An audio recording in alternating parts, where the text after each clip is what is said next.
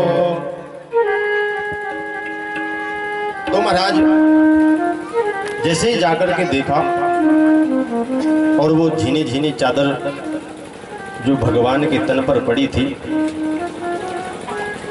जैसे ही जाकर दर्शन किया, सुनंदा खुशी के मारे झूम उठी और दौड़ती हुई नंद बाबा के पास में पहुंची। और अब नंद बाबा गौशाला में थे। जाकर जैसे ही गौशाला में पहुंची, नंद बाबा से कहा, नंद बाबा भैया बधाई हो। नंद बाबा ने कहा, अरे बहन कहा बात की बधाई, क्या हुआ ऐसा जिसकी तू बधाई दे रही है?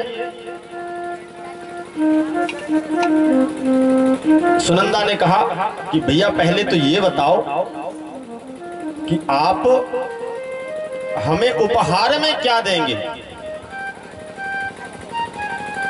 बोले पहले तो ये तो बता कि आखिर बधाई किस बात की, उपहार में तुझे जो चाहिए वो ले लेना।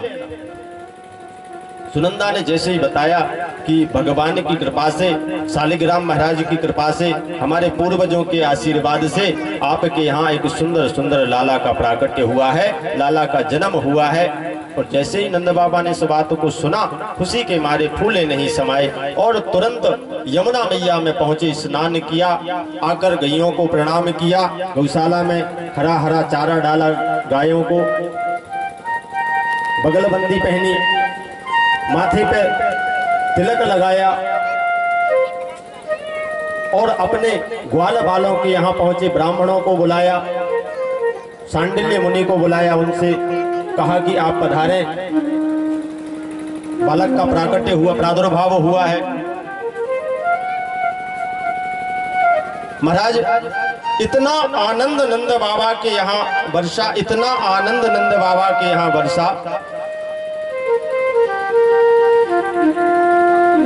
और जब बाबा ने वाचयित्वा स्वस्त्ययनम जात कर्मात् मजिष्य वै कार्यामास विधिवत पितृदेवार्चनम तथा। हम लोगों में एक बहुत बड़ी विडंबना है, एक विकृति है, इच्छा आपकी सुधारे ना सुधारे।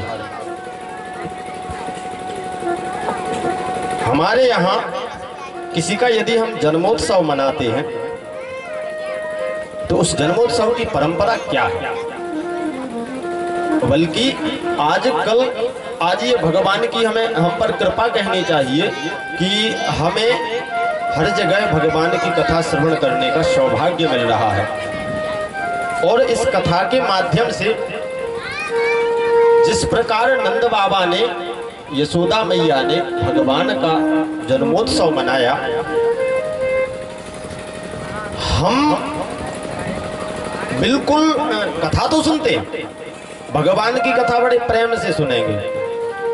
5 किलोमीटर दूर भी यदि कथा हो रही तो वहां पहुंच जाएंगे। लेकिन समस्या ये है कि हम जानते तो हैं लेकिन मानते नहीं, ये हमारी विडंबना है। बोले महाराज कैसे? हमारी संस्कृति में यदि हम कोई शुभ कार्य करते हैं, कोई भी शुभ कार्य करते हैं, सत्यनारायण भगवान की पूजन करते हैं या बड़ा अनुष्ठान करते हैं, यज्ञ करते हैं, यहाँ तक कि भागवत महापुराण 18 पुराण, कोई भी शुभ कार्य करते हैं तो एक परंपरा है, एक रीति है, हम दीप प्रज्वलित करना शुभ मानते हैं। और सबसे पहले दीपक की पूजन करते हैं। ओ दीप देव रूपस्तम कर्म साक्षी यविघ्नकृत यावत कर्म समाप्त स्यात् तावत त्वं सुस्थिरो भव। हम प्रार्थना भी करते हैं कि हे दीपक देवता, आप इस कर्म के साक्षी हैं। ओ दीप देव रूपस्तम कर्म साक्षी यविघ्नकृत, विघ्नों के हरता हैं आप। यावत कर्म समाप्त स्यात् तावत त्वं सुस्थिरो भव। जब तक हमारा यह शुभ कार्य विश्राम की ओर नहीं जाता, हमारी आपसे प्रार्थना है कि आप स्थिर रहें। लेकिन हमने क्या करना प्रारंभ कर दिया? हमने ठीक उसके विपरीत कार्य करना प्रारंभ कर दिया। हम जन्मोत्सव यदि मनाएंगे तो क्या करेंगे? सबसे पहले तो मोमबत्ती को बुझाएंगे, ये हमें विचार नहीं करना, ये जो मनाते हैं उनको विचार करना है। हम ये नहीं कहते कि आप लोग मनाते हैं, आपके विषय में नहीं कह सकते, क्योंकि आप तो बड़े भक्ति भाव से भगवान की कथा सुनते हैं और उस पर चलते भी हैं। आवाज दूर दूर तक पहुंच रही है और कार्य है हमारा समाज के प्रति, समाज को जागृत करना, जो हमारी संस्कृति है उसके प्रति। आप स्वयं विचार करें, क्या जिस दीप की हम पूजन करते हैं और प्रार्थना करते हैं कि आप सुस्थिर रहें जब तक यह कार्य हमारा संपन्न ना हो, आप विचार करें क्या दीपक बुझाने से जन्मोत्सव शुभ माना जाएगा? आप स्वयं विचार करें। लेकिन अच्छा जानते भी हैं, ऐसा नहीं है कि जानते नहीं हैं, जानते भी हैं, लेकिन समस्या ये है कि हम बॉलीवुड से इतने ग्रसित हैं, इतने ग्रसित हैं महाराज कि नहीं छोड़ सकते। जब तक पार्टी नहीं होगी तब तक जन्मोत्सव माना ही नहीं जाएगा। ये कोई कह ही नहीं सकता कि भैया का प्राकट्य हुआ है।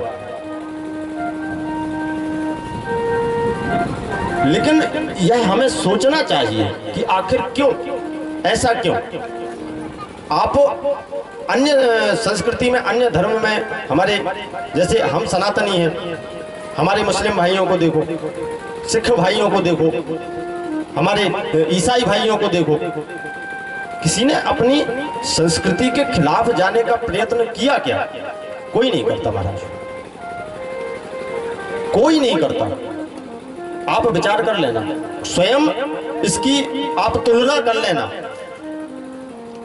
एक समस्या ये है कि ये जो क्या कहते हैं वो फैशन, उसका जो भूत है ना, वो हम सनातनियों को ही सवार है महाराज,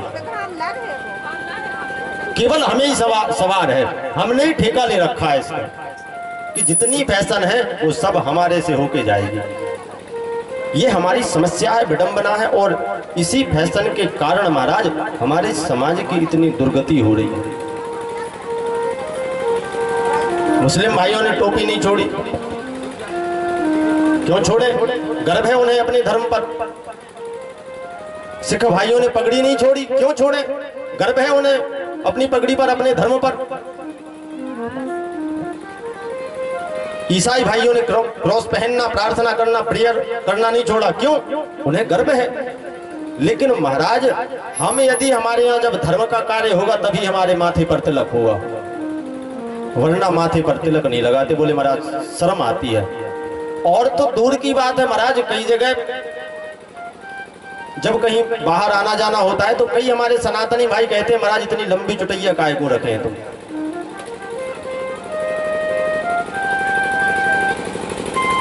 इस पर हमें विचार जरूर करना चाहिए।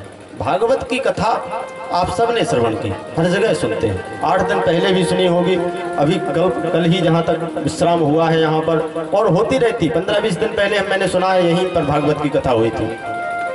लेकिन यदि हमारे जीवन में परिवर्तन ना आए तो उस कथा का महत्व क्या महाराज? क्या मतलब उस कथा सुनने का? हमें अपने धर्म पर यदि गर्व महसूस ना हो तो किस काम का हमारा जीना?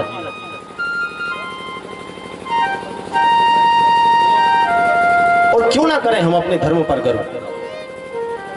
एक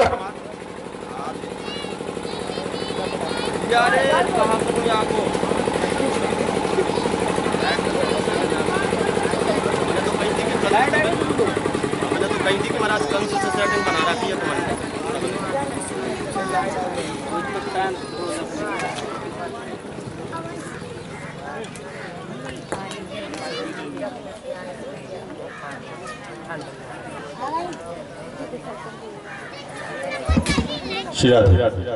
बता तो दे भैया कि आए गए, पता ही ना चलो। हमने तो पहले कह रहा कि भैया क्या ना कंस से सेटिंग बना रखी है कछु, पक्की बात है, समझ लियो। बाद में पता चलेगा कब, जब परसों पूर्णाहुति है जाएगी। महाराज कहने का तात्पर्य यह है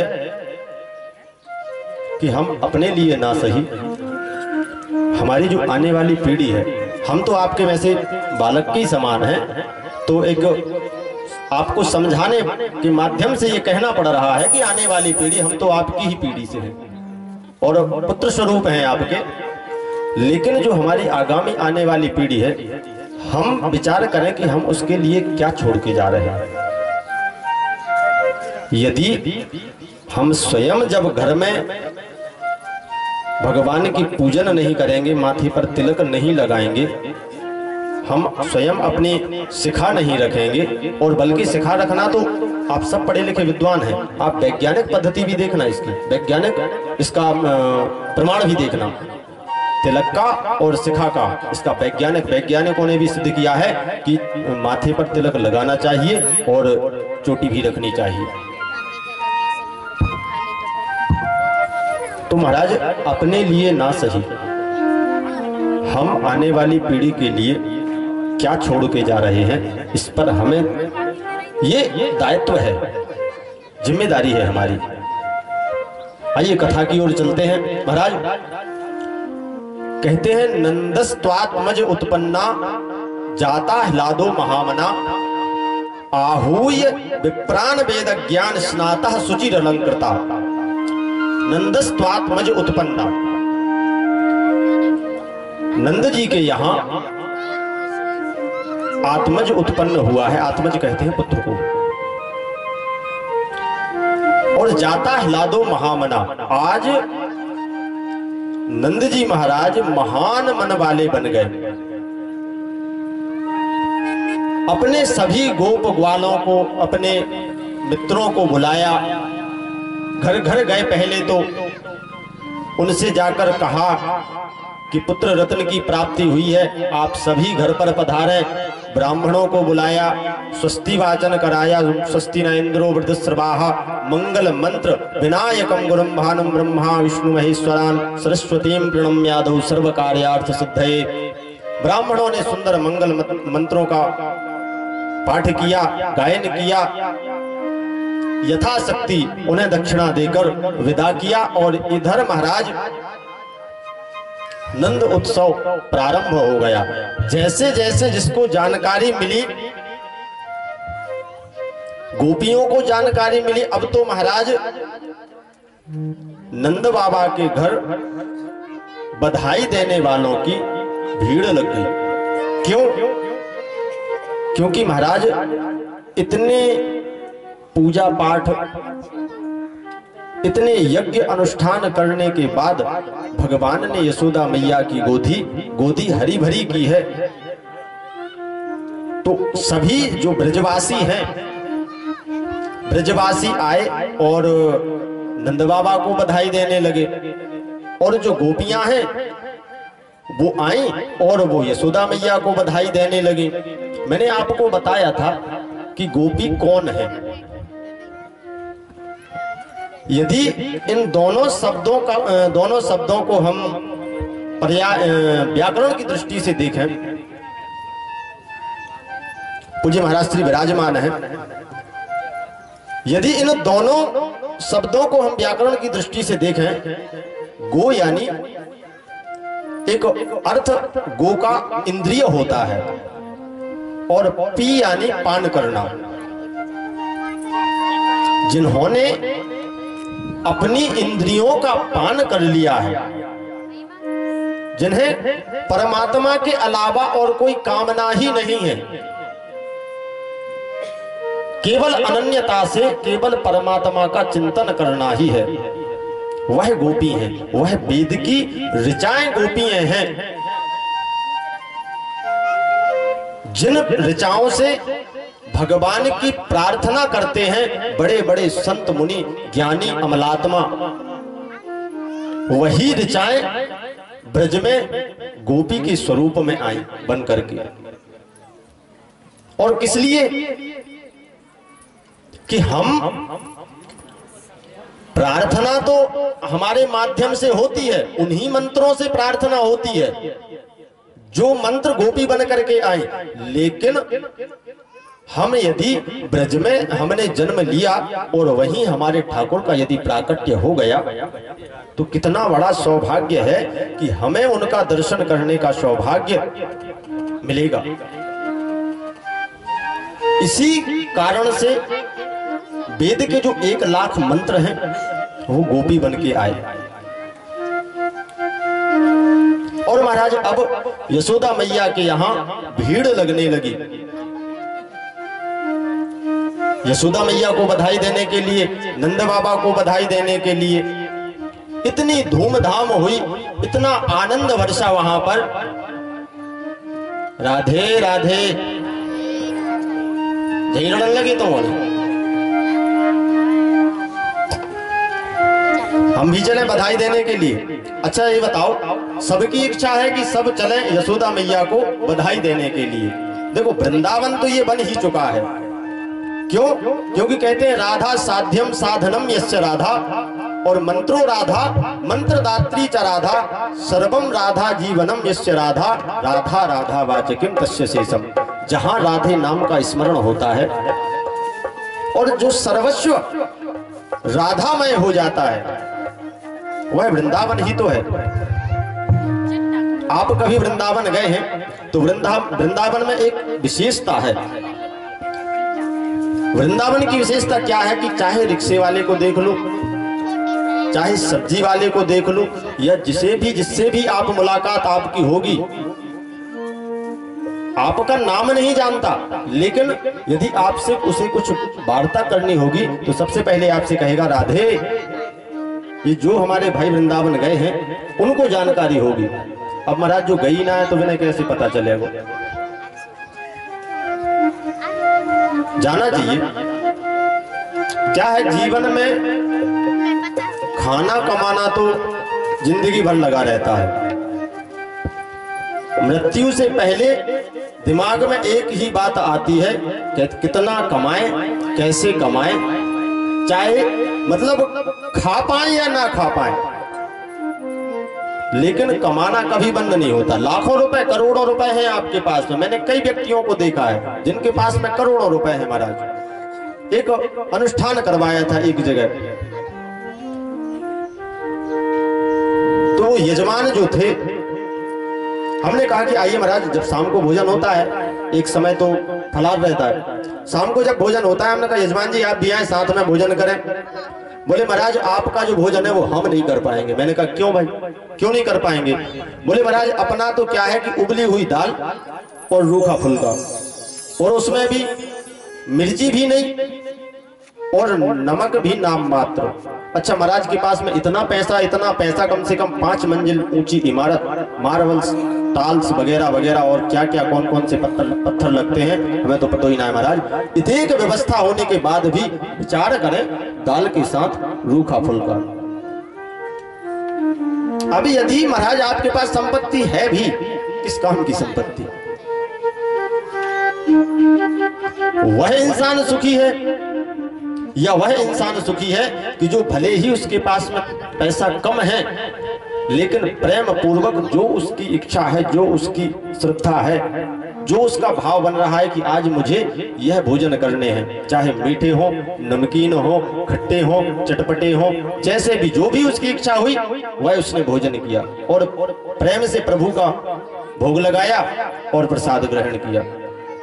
तो महाराज खाना कमाना तो जिंदगी भर लगा रहता है। और यदि ऐसा हुआ कि पुनरपि जननम पुनरपि मरणम पुनरपि जननी जठरे शयनम, यदि यही लगा रहा तो फिर इस जीवन का जो मूल उद्देश्य है, जो मतलब है, कुछ हासिल नहीं होता है ऐसे जीवन से। इसलिए जरूर जाएं, ज्यादा खर्चा भी नहीं होता वृंदावन जाने का। हम तो जाते ही आते रहते हैं। कभी आप लोग जब जाएं, वहां रहने की भी यदि आपको दिक्कत हो, बोले धर्मशाला या कोई अन्यत्र व्यवस्था, हमारे जो गुरुदेव हैं जिनकी सन्निधि में हमने विद्या अध्ययन किया है, उनका आश्रम है, यदि आप कभी जाएं तो बैनर पे नंबर है और हमारा नंबर ले लेना, तो आप वहां आश्रम पे जाकर आप रुक सकते हैं। आश्रम का कोई चार्ज नहीं लगता आपका, ना आपकी भोजन की कोई फीस है। आप वहां जाएं, 1 दिन 2 दिन 8 दिन 10 दिन जितना आप रुकना चाहते हैं रुकें, दर्शन करें वृंदावन में बिहारी जी के। परिक्रमा करें, गोवर्धन की परिक्रमा करें और ब्रज 84 कोस की भी यदि परिक्रमा करनी चाहें तो आप कुछ मत ले जाइए, केवल अपने पहनने के वस्त्र लेकर के जाइए और जो आने जाने का किराया है केवल वह लेकर के जाइए। आपको वहां सब व्यवस्थाएं, रहने की व्यवस्था, भोजन प्रसादी की व्यवस्था। अब महाराज ये तो नहीं हो सकता कि हम अपने जेब से आपको किराया और दें कि लो महाराज, इतनी व्यवस्था तो हो सकती है। तो अच्छा महाराज, अब किस किस की इच्छा है कि चलें नंद बाबा के यहाँ गोकुल में बधाई देने के लिए? वैसे बधाई तो कछु दिख ही ना रही आप के पास में, कछु लेके आए बधाई स्वरूप ना लाए। बोले महाराज आपने बताई ना है, इतना ही काफी, कम से कम आप पधारे इतना बहुत है। लाला जन्म सुनियाई यशोदा मैया दे दो बधाई, लाला जन्म सुनियाई यशोदा मैया दे दो बधाई, लाला जन्म सुनियाई यशोदा मैया दे दो बधाई, लाला जन्म सुनियाई यशोदा मैया दे दो मैया दे दो बधाई, दे दो बधाई मैया दे दो बधाई, दे दो बधाई मैया दे दो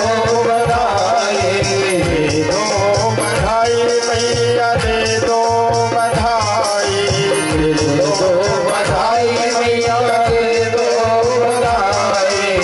अल्लाह की सुन के में आई यशोदा मैया दे दो बधाई, अल्लाह की सुन में आई यशोदा मैया दे दो बधाई, लाला की सुन के में आई यशोदा मैया दे दो बधाई, लाला की सुन के में आई यशोदा मैया दे दो बधाई। बधाई में क्या क्या मांगती है विचार करें। नंद कछु इतनो जो दियो घन श्याम कुबेरहु कीमती बोरी। नंद बाबा ने इतना दिया कि कुबेर की भी मति बोराए गई कि महाराज ये हो क्या रहा है। हीरा भी दे दो मैया मोती भी दे दो, हीरा भी दे दो मैया मोती भी दे दो, हीरा भी दे दो मैया मोती भी दे दो, हीरा भी दे दो मैया मोती भी दे दो, नथनी दे दो जगाई यशोदा मैया दे दो बधाई, नथनी दे दो जगाई यशोदा मैया दे दो बधाई, लाला जन्म सुनी आई यशोदा मैया दे दो बधाई, लाला जन्म सुनी आई।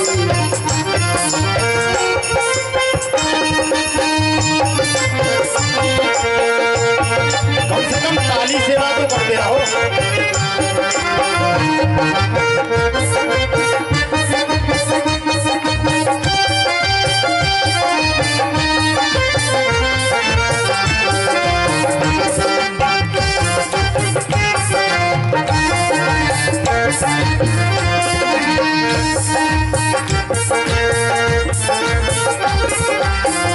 लहंगा भी दे दो मैया चूड़ी भी दे दो, लहंगा भी दे दो मैया चूड़ी भी दे दो,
दे दो मैया, चांदी भी दे दो, सोना भी दे दो मैया, चांदी भी दे दो, सोना भी दे दो मैया, चांदी भी दे दो, सोना भी दे दो मैया, चांदी भी दे दो, मुझे भी दे दो चढ़ाई, यशोदा मैया दे दो बधाई, चुपके सुने आए यशोदा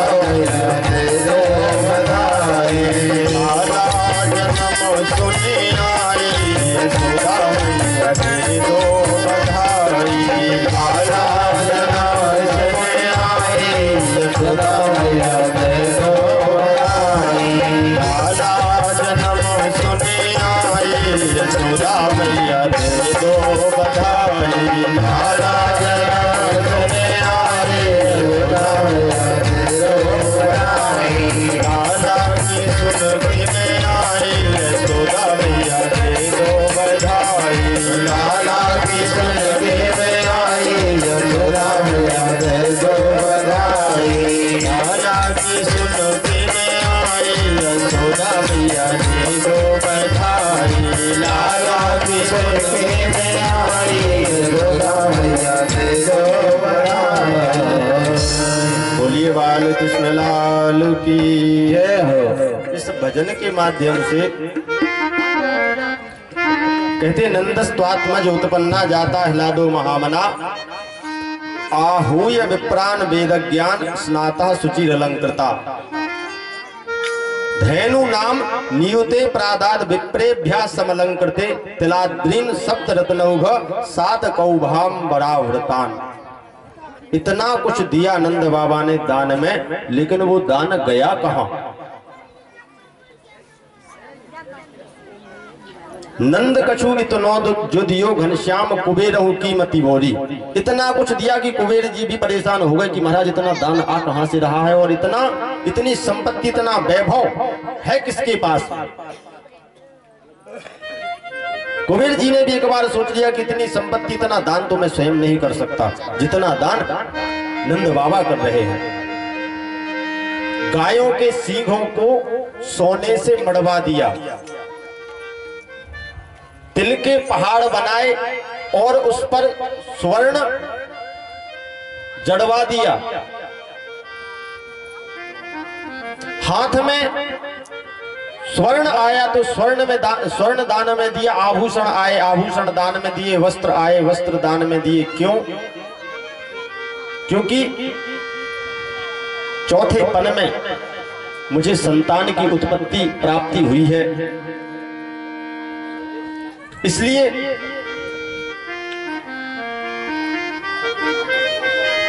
जितना हम दान कर सके उतना दान उन्होंने किया, हम कल्पना नहीं कर सकते।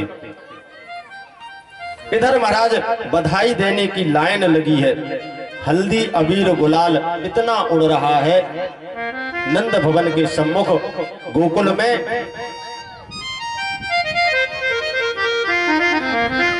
यशोदा मैया को बधाई दे रही हैं, गोपियां आ रही हैं, कोई माखन के लड्डू बना के ला रहा है, कोई मिश्री लेकर के आ रहा है। अब महाराज ब्रज में तो माखन मिश्री दूध दही इसकी तो कोई कमी है नहीं, जिसके यहाँ पर जो उपस्थित मात्रा में पर्याप्त मात्रा में है वह व्यक्ति वह गोपी उस सामग्री को लेकर के आ रही है, माखन में मिश्री मिक्स करके, और एक दूसरे के ऊपर जैसे होली में हम रंग गुलाल फेंकते हैं ऐसे माखन फेंक रहा है ब्रज में। इतना वैभव कि देवता लोग भी आसमान से पुष्पों की वर्षा कर रहे हैं और अपने आप को धन्य मान रहे हैं कि हमने हमारे ठाकुर का जो उत्सव है, प्राकट्य उत्सव है, और देवता प्रार्थना कर रहे हैं। क्या कह रहे हैं देवता? सत्यव्रतम सत्यपरम त्रिसत्यम सत्यस्य योनिम निहितम च सत्ये सत्यस्य सत्यमृत सत्यनेत्रम सत्यात्मकम त्वाम शरणम प्रपन्ना।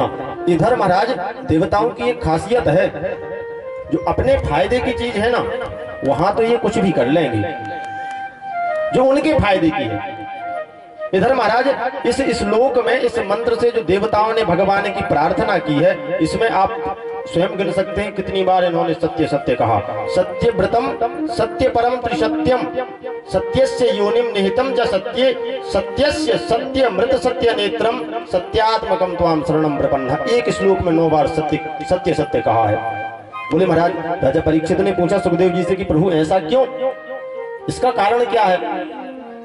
बोले इससे देवताओं को फायदा है, और देवता यह कह रहे हैं कि जब हमने कंस के अत्याचारों से दुखी होकर जब हम आपके पास में पहुंचे थे, तब हमने आपसे कहा था कि प्रभु हमारी रक्षा करें उस कंस से, और आपने हमें वचन दिया था। तो हम आपको यह याद दिलाना चाह रहे हैं कि आप तो सत्य का व्रत धारण करने वाले हैं, आप त्रिकालाबाधित सत्य हैं, आदि मध्य अंत तीनों कालों में जो सत्य है, जो सृष्टि के उत्पत्ति में, सृष्टि के जब इस संसार में कोई नहीं था तब केवल वह सत्य स्वरूप परमात्मा ही इस संसार में था। जब इस संसार में कोई नहीं था, संपूर्ण सृष्टि जलमग्न थी, इस संसार के मध्य में भी यदि कुछ है तो वह केवल एक सत्य स्वरूप परमात्मा है। और गोस्वामी तुलसीदास जी भी कहते हैं, धर्म न दूसर सत्य समाना, आगम निगम पुराण बखाना। इस संसार में यदि मध्य में भी यदि कोई है तो वह केवल एक सत्य स्वरूप हमारा। राधे राधे, सत्य स्वरूप हमारा परमात्मा ही है इस सृष्टि के मध्य में। और अंत में जो बचता है, अंत में इस सृष्टि, जब यह संपूर्ण चराचर, संपूर्ण संसार, पूरी सृष्टि प्रलयंकारी समुद्र में डूब जाती है, तब अंत में भी वह सत्य स्वरूप परमात्मा ही बचता है। इसलिए उस परमात्मा को त्रिकालाबाधित सत्य कहा गया है। और यही याद दिलाने के लिए कि प्रभु आप तो सत्य के अवतार हैं, सत्य के स्वरूप हैं। देवता इसी कारण से प्रार्थना कर रहे हैं कि आप तो सत्य के स्वरूप हैं, और कहीं ऐसा ना हो कि आप कंस से, हमने आपसे प्रार्थना की कि कंस से मुक्ति दिलाएं, कंस जो हमारे ऊपर अत्याचार करता है उन अत्याचारों से हमें मुक्त करें। कहीं ऐसा ना हो कि आप सोच लें कि हमारा मामा ही तो है, उसे क्यों मारें, और आप ये उस कंस को आप छोड़ दें। तो शायद इस भाव से देवता एक श्लोक में, अभी तक जितने देवताओं ने श्लोकों से प्रार्थना की भागवत में, एक यही एक ऐसा श्लोक है कि जिसमें 9 बार भगवान को सत्य स्वरूप, भगवान का नाम कहीं नहीं लिया इस श्लोक में। आप देख लेना, इस श्लोक में भगवान का नाम नहीं लिया, केवल सत्य स्वरूप ही बताया है। राधे राधे। तो महाराज देवताओं ने आकर प्रार्थना की कि हे प्रभु, हमने जो आपसे कहा था, आप उस बात को भी याद रखना कि जो हमें समस्या है इस कंस से। इधर महाराज चलते हैं कंस के यहाँ तो नंदोत्सव चल रहा है, अखंड नंदोत्सव चल रहा है 5 दिन से 6 दिन से। कंस ने सबसे कहा, तृणावर्त, अघासुर, बकासुर, धेनुकासुर, व्योमासुर, सकटासुर, सबसे कहा कि मैं कुछ सुनना नहीं चाहता, मैं तो मेरे शत्रु का वध चाहता हूं बस, और वह कौन करेगा ये आप सब बैठकर मिलकर मुझे बताएं। तो महाराज किसी ने कुछ कहा, किसी ने कुछ कहा। पूतना भी वहां पर उस सभा में मौजूद थी। उन्होंने कहा कि महाराज यह कार्य आप मुझ पर छोड़ दीजिए। बोले आप पर कैसे छोड़ दें, आप क्या करोगे, कैसे मारोगे मेरे शत्रु को?